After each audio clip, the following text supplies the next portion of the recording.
워렌 버핏을 아세요? 워렌 버핏을 아십니까? 몰라도 됩니다. 워렌 버핏 하면은 전 세계가 인정하는 투자의 귀재입니다. 버크셔 해서웨이의 대표인 그는 사람들이 그를 오마하의 현인 이렇게 부릅니다. 오마하라는 것은 미국 중서부 네브라스카 주에 있는 그 한 50만 명 정도 사는 중소도시거든요. 근데 주로 거기에 살면서 막 번화한 뉴욕이나 LA 이런 데 살지 않고 중소도시에 살면서 오랜 기간 투자를 통해서 이 사람이 세계 5번째 안에 드는 그렇게 부자입니다. 1930년생이시거든요. 그러니까 지금 한 93세쯤 됐죠. 근데 지금도 왕성하게 높은 지성과 탁월한 투자의 감각을 유지하면서 현역으로 회사를 이끌고 투자를 하십니다. 정말 대단하신 분이십니다. 이분이 가장 좋아하는 회사의 주식이 바로 코카콜라입니다. 코카콜라. 그래서 35년 동안 코카콜라를 투자해 오셨는데 35년 전에 평균 어마어마한 물량을 갖고 있거든요. 이분이. 근데 3달러에 샀는데 지금 한 60달러라고 합니다. 근데 주가보다도 코카콜라는 계속 매년 배당금을 35년 동안 심지어 전쟁 중에도 배당금을 막 늘립니다. 그래가지고 버핏에게 막대한 부를 안겨주었습니다.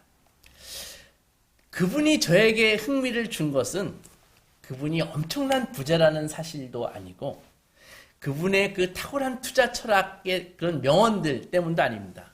그런 게 아니라 그분이 하신 말이 당신은 나는 맥도날드 햄버거를 즐기고 하루에 코카콜라 5잔을 마신다. 그렇게 얘기를 하신 거예요. 제가 콜라를 무척 좋아하는데 햄버거하고 콜라를 무척 좋아하는데 사람들이 너 그러다 당뇨 걸린다. 너 비만해진다. 너 콜라 좋아하다가 골로 가는 수가 있다. 막 이렇게 하도 위협을 해서 콜라를 먹을 때마다 막 거의 죄책감에 막 시달리면서 막 숨어서 먹고 그러거든요. 그런데 그 93세의 할아버지가 나 맥도날드 햄버거 매일 먹어. 콜라 하루에 5잔 먹어. 문제없어. 내가 이렇게 건강한 이유는 하루에 코카콜라를 5잔 마셨기 때문이야. 라고 그렇게 말을 해주니까 순진하게도 저는 그 말씀이 그렇게 위안이 되었습니다. 맞아.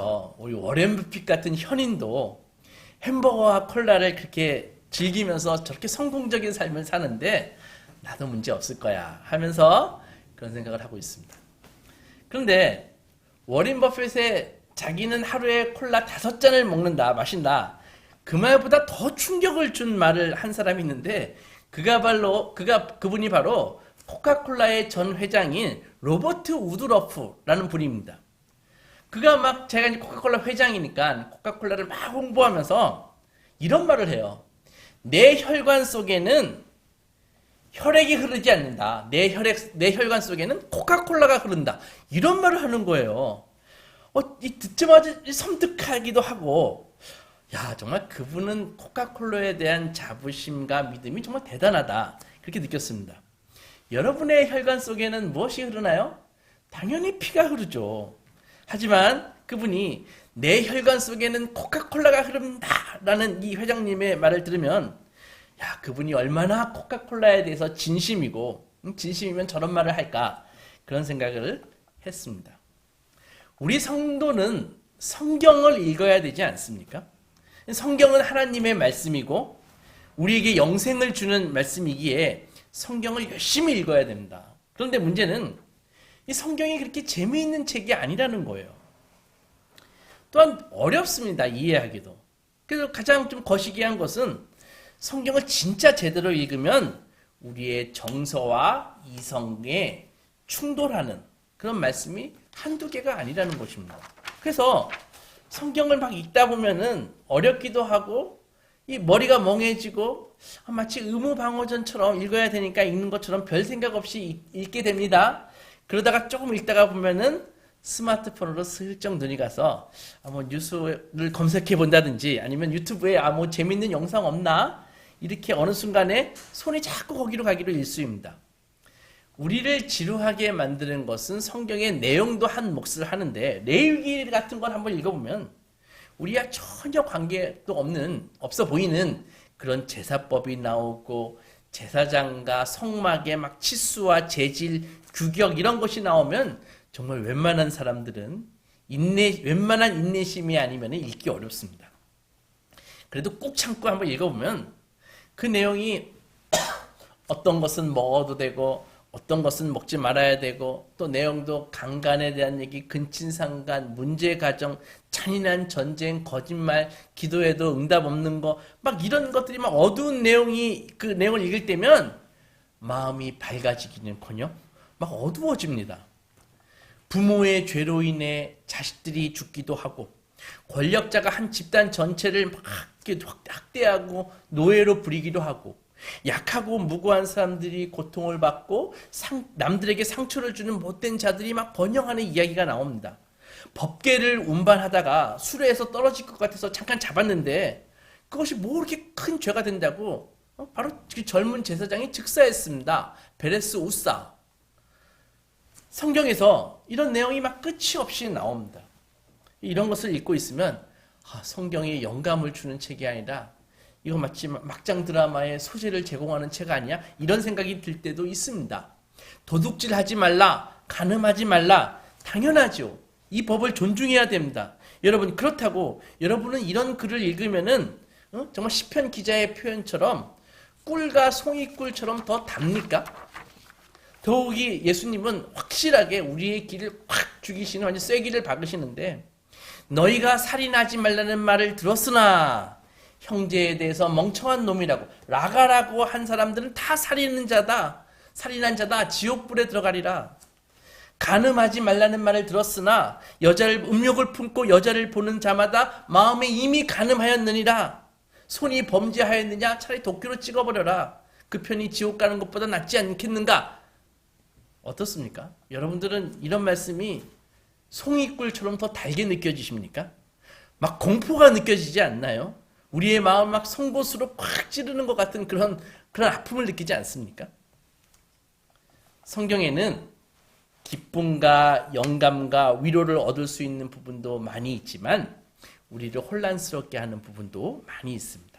우리의 감정과 이성, 문화적 가치와 상반된 그런 부분들도 많이 있다는 것입니다. 그래서 많은 사람들이 성경을 거부합니다. 우리처럼 이렇게 덮어놓고 믿는 사람들은 성경을 그냥 믿는데 진짜 자세히 읽는 사람들 중에는 많은 분들이 성경을 거부합니다. 그러나 여러분 사실 사람들이 성경을 거부하는 이유는 성경이 모순되기 때문에 거부하는 것이 아니라 성경이 자기들의 생각과 모순되기 때문에 거부하는 것입니다. 사람들의 생각과 달리 성경을 어떤 책이라고 이야기하고 있습니까? 우리가 잘 아는 디모데전서 3장 말씀처럼 16절에 모든 성경은 하나님의 감동으로 된 것으로 교훈과 책망과 바르게 함과 의로 교육하기에 유익하니 이는 하나님의 사람으로 온전하게 하며 선한 일을 행할 능력을 갖추게 하려 함이라. 그렇죠? 예수님도 사탄이 자꾸 돌 가지고 떡을 만들어 먹으라 그러니까 뭐라 그랬었어요? 사람이 떡으로만 살 것이 아니요 하나님의 입에서 나오는 모든 말씀으로 살 것이니라. 그리고 요한복음 15장에 보면 제자들에게 예수님이 예수 안에 거하는 것은 성경 안에 거하는 것과 같은 것이다. 이런 말씀을 하시거든요. 요한복음 15장 7절에 보면은 너희가 내 안에 거하고 내 말이 너희 안에 거하면 무엇이든지 원하는 대로 구하라. 그리하면 이루리라. 내가 아버지의 계명을 지켜 그 사랑 안에 거하는 것처럼 너희도 내 계명을 지키면 내 말을 지키면은 내 사랑 안에 거하리라. 무슨 말입니까? 예수님을 따르는 것은 곧 성경을 따르는 것이라는 말입니다. 우리가 성경을 어떻게 생각하든지 예수 안에서의 삶은 우리의 생각과 신념과 말과 행동이 성경의 인도함을 받는다는 것이죠. 성도의 삶이 뭐예요? 마음을 다하고 뜻을 다하고 힘을 다해서 주 너희 하나님을 사랑하고 내 이웃을 내 몸과 같이 사랑하는 것이 성도의 삶인데 이 삶을 성공적으로 사는 길은 바로 성경을 따르는 사람이 되는 것입니다. 성경은 그저 혼란을 주는 책이 아니라 성경은 생명을 주는 책입니다. 믿음이 무엇입니까? 믿음은 우리 말과 삶을 성경과 일치시키는 것입니다. 그래서 우리가 성경에 우리의 말과 삶을 일치시키는 것만큼 우리는 열매를 풍성히 맺습니다. 어떤 열매? 성령의 9가지 열매. 그래서 사랑하고 기뻐하고 평화를 이루고 오래 참고 자비로웠고 선을 도모하고 충성스러우며 온유합니다. 삶의 절제가 있습니다. 여러분, 이런 열매를 맺는 사람을 세상이 싫어할까요? 이런 사람이야말로 이 시대에 정말 친구 삼고 싶은 사람이 아닐까요? 바로 이 말이 이 같은 법을 금지할 법이 없느니라. 이 같은 것을 금지할 법이 없느니라 라는 것의 의미라고요. 그러면 현실적으로 질문을 해보겠습니다. 목사님, 성경을 읽고 싶은데 현실적으로 너무 어려워요. 재미도 없어요. 꿀처럼 달기는커녕 쓰기만 한데 어떻게 해야 됩니까? 라고 질문할 수 있지 않습니까? 정직한 질문이죠. 그래서 성경을 읽기 위해서는 우리 힘으로 읽기는 어렵고 하나님께서 역사해 주셔야 됩니다. 우리는 하나님의 말씀에 엄청난 힘이 있다는 것을 알고 있습니다. 예수께서 말씀하시니 죽은 나사로가 살아났습니다. 예수께서 명령하시니 그 사나운 파도가 잔잔하게 됐습니다. 예수께서 말씀으로 거라사인 군대 귀신 들린 자의 그 떼거지 귀신들 다 쫓아내셨습니다. 하나님은 말씀으로 이 우주를 창조하셨습니다. 하지만 하나님이 하신 그 말씀도 그분이 우리 안에 생명을 불어넣으시기 전까지는 우리에게 아무런 영향도 없다는 것이죠. 마치 엔진을 점화시켜야지 로켓이 발사하는 것과 같은 이치입니다. 즉, 사람이 물과 성령으로 거듭나야지, 물과 성령으로 거듭나지 아니하면은 성경을 통한 변화가 일어날 수 없다는 것이죠. 따라서 우리는 기도 없이 성경을 읽으면은 하품만 나오는 것입니다. 이것이 먼저 말씀을 읽기 전에 성령 충만해야 되는, 성령을 받아야 하는 이유입니다. 그래서 말씀 읽기 전에 기도해야 됩니다. 하나님, 성령을 제게서 거두지 마시고 성령의 충만함을 주사 당신의 영으로 하여금 나의 어두운 심령과 지성에 진리의 빛을 비추어 말씀을 통해 당신의 선한 뜻을 깨닫게 해주십시오 라고 기도해야 되는 것입니다. 성령 충만하게 되면 우리는 성경을 새로운 자세로 만나게 됩니다. 성령 받으면은 지루해하는 대신에 성경에 막 끌리게 되고, 혼란스러워하는 대신에 성경을 더 깊이 알고 이해하기 위해서 막 열정이 타오릅니다. 내가 이 성경을 꼭 읽어보겠다. 그래서 말씀이 이제 눈에 익히게 되고 귀에 들어온다는 것, 말씀이 눈에 익히고 귀에 들어온다는 것은 바로 성령 충만 하나님의 증거가 되는 것입니다.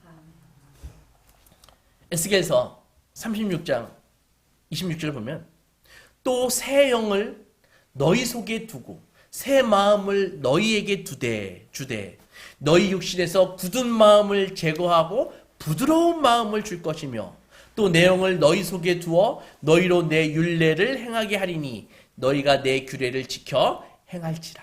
그런 말이 있습니다.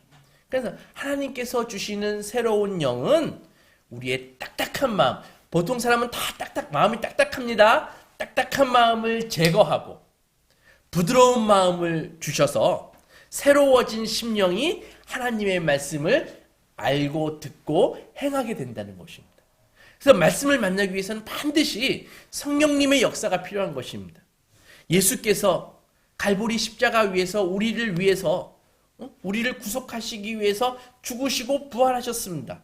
이 역사적 팩트가, 이 사실이 어떻게 우리에게 적용이 됩니까? 예수의 죽음이 그분의 혼자 개인의 죽음이 아니라 나를 위한, 나의 죄를 위한 대속이 어떻게 될 수 있습니까? 그 예수의 대속의 그 혜택이 어떻게 나에게 효력을 미칠 수 있습니까? 이 모든 것을 성령께서 하시는데 바로 하나님의 말씀으로 하신다는 것이죠.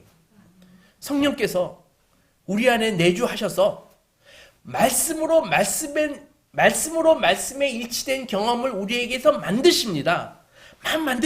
그렇게 되면은 성경의 말씀이 진리였구나 라는 것을 깨닫게 됩니다. 그렇게 말씀을 높이고 확증함으로써 그것이 하나님의 말씀임을 증명하는 것이죠. 성령님이 우리의 마음속에 거하시면 하나님의 생각이 우리의 생각보다 높으시구나. 하나님의 길이 우리의 길보다 더 높다는 사실을 겸손히 받아들이게 됩니다. 심지어 기쁘게 받아들이게 됩니다. 그렇게 되면 우리의 판단, 경험, 의견, 감정보다 하나님의 말씀이 우선되게 되는 것입니다. 그래서 궁극적으로 그렇게 되면 궁극적으로 어떤 것을 결정할 때 그것이 우리의 눈에 보이는 이성과 경험 이런 것 지식과 다르지만 바로 성경에 따라 결정하고 선택하게 되는 사람으로 바뀌게 되는 것입니다. 성경이 우리의 생각과 일치하든 반하든 유쾌하든 불쾌하든 위로가 되든 찔림이 되든 명료하든 혼란스럽든 상관없이 하나님의 말씀은 시대와 문화를 막론한 모든 사람에게 적용되는 진리임을 깨닫게 됩니다. 그래서 그 말씀을 점점 경외하고 소중히 여기게 되는 것입니다. 여러분, 창조주 하나님의 말씀을 검열한다고요? 기껏해야 100년도 못 사는 인생이 그런 일을 할 수 없습니다. 오히려 하나님의 말씀이 우리를 감찰하시는 것입니다.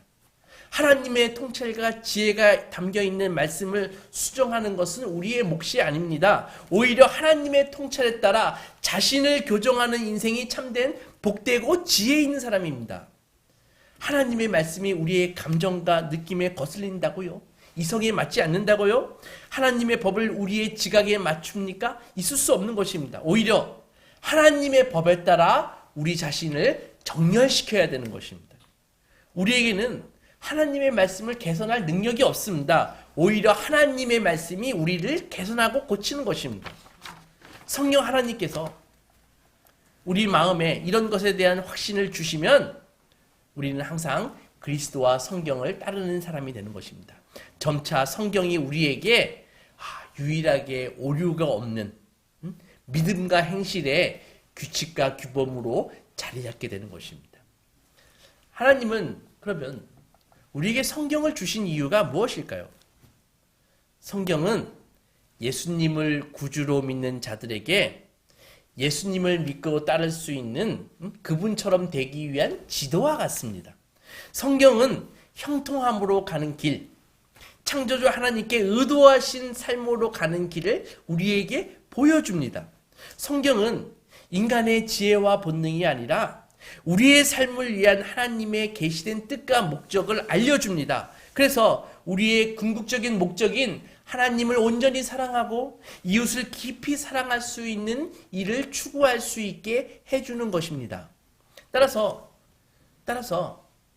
계속 성경의 일부분이 자기에게 계속 걸림돌이 된다고 하면은 그것은 성경에 문제가 있는 것이 아니라 그 영혼의 미각에 문제가 있는 것입니다.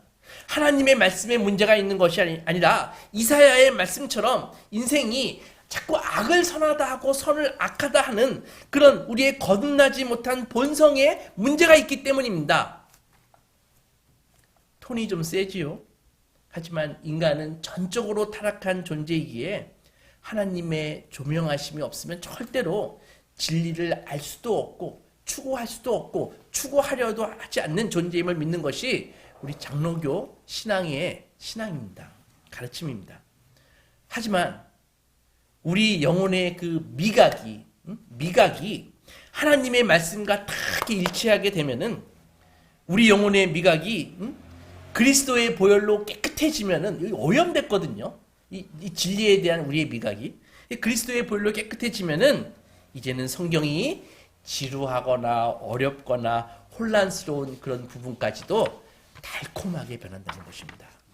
그래서 어렵고 당황스러운 말씀도 변하게 됩니다.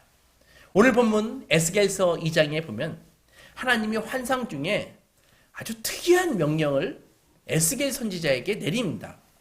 우리 8절을 보면 너 인자야 내가 내게 이르는 말을 듣고 그 패역한 족속같이 패역하지 말고 내 입을 벌리고 내가 내게 주는 것을 먹으라 하시기로.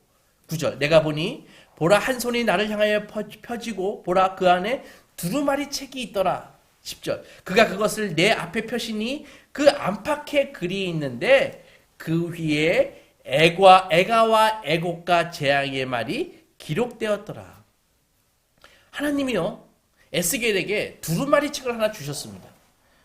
그 책을 이렇게 읽어보니까 온갖 책의 내용이 슬픈 이야기가 있고 곡하는 이야기가 있고 재앙의 말이 가득 기록된 책이에요.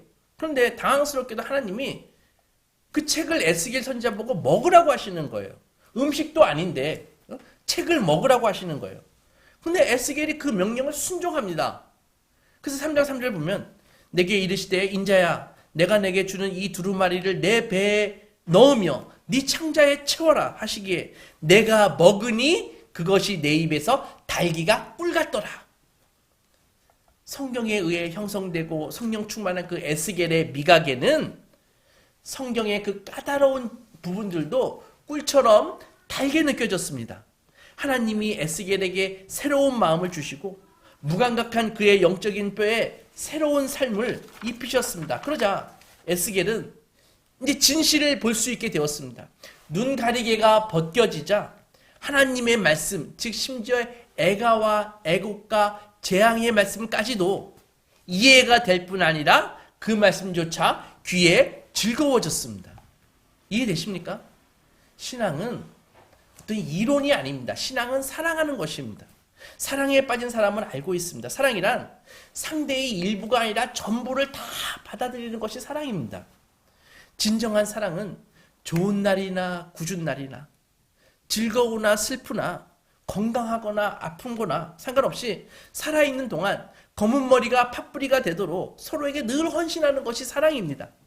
진정한 사랑은 상대방에게 자신의 전부를 내어주고 상대방의 전부를 자신의 마음과 삶으로 받아들이는 것이 진정한 사랑이라고요. 바로 이것이 하나님이 우리를 사랑하시는 방법입니다. 하나님이 세상을 이처럼 사랑하사 하나님은 예수님을 통해 우리에게 오셔서 자신의 전부를 내어주셨고 우리를 신부로 받아들여 주셨습니다. 이제 당연히 주님도 신부니까 신부에게 이제 너랑 나랑 결혼했으니까 다른 애인들은 이제 만나지 마라. 오직 나만 사랑하거라 라고 하나님은 말씀하시는 거라고요. 그래서 그분의 모든 말씀이 우리의 소망이 되기를 원하십니다. 부모들은 자녀가 편식하는 것을 좋아하지 않습니다. 그렇죠? 편식하면 영양이 불균형해지고 건강을 해치기 때문입니다. 마찬가지로 하늘 아버지께서도 우리가 당신의 말씀의 일부분만이 아니라 전부를 먹기를 원하십니다. 하나님의 사랑과 용서, 구원, 영원한 약속에 관한 말씀, 정말 그 말씀은 우리 영혼의 달기가 달콤하기가 그지없습니다. 이런 것들은 정말 진수성찬처럼 우리가 정말 먹기 좋아합니다. 하지만 하나님의 말씀이 우리에게 처방하는 그 식단에는 다른 메뉴도 있다는 것입니다. 하나님의 것을 정직하게 하나님께 드려라. 이웃들과 네 가진 것을 나누라. 너희에게 상처를 준 사람을 용서하고 부부 사이에만 관계를 가져라. 내가 섬기는 교회에 헌신하고 매일 자신을 부인하고 자기 십자가를 지고 나를 따르라. 이런 말씀은 이거는 선천적으로 좋은 말씀이 아닙니다. 우리가 후천적으로 얻는 말씀입니다. 처음에는 먹기 딱딱한 말씀입니다. 다 쓴 말씀입니다. 그래서 많은 사람들이, 성도들이 안 먹습니다. 그러니까 어린아이처럼 언제나 쓰다고 접시에서 막 골라내는 것이죠. 이런 말씀들은. 그러나 새로운 입맛이 길러질 때까지 하나님의 모든 말씀이 우리 영혼의 미각에 꿀처럼 달게 될 때까지 입에 쓴 음식을 계속해서 먹어야 됩니다. 과일과 채소를 꾸준히 먹고 열심히 운동을 하면 몸이 건강해지는 것처럼 하나님의 영감으로 쓰인 이 말씀을 성령님의 도우심으로 처음에 좀 쓰지만 꾸준히 섭취하면 영혼이 건강해지는 것입니다. 쉽지 않지만 그렇다고 그렇게 어려운 것도 아닙니다.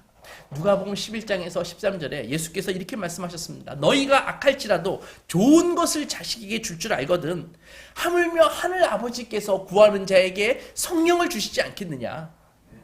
잊지 마십시오. 하나님의 말씀으로 사는 것이 곧 예수 안에 거하는 것입니다. 예수 안에 거하는 것이 곧 하나님의 말씀으로 사는 것입니다. 미국의 아이비리그 대학들의 다수가 사실 크리스찬 리더들에 의해서 세워졌습니다. 브리타니커 백과사전에서 미국의 천재 가장 위대한 철학자를 꼽으라고 하면 당연히 기독교 영성의 대가인 그 프린스턴 대학의 총장이었던 조나단 에드워즈를 꼽는다고요.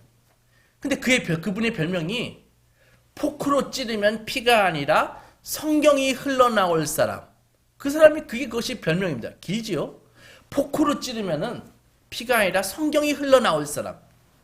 조나단 에드워드.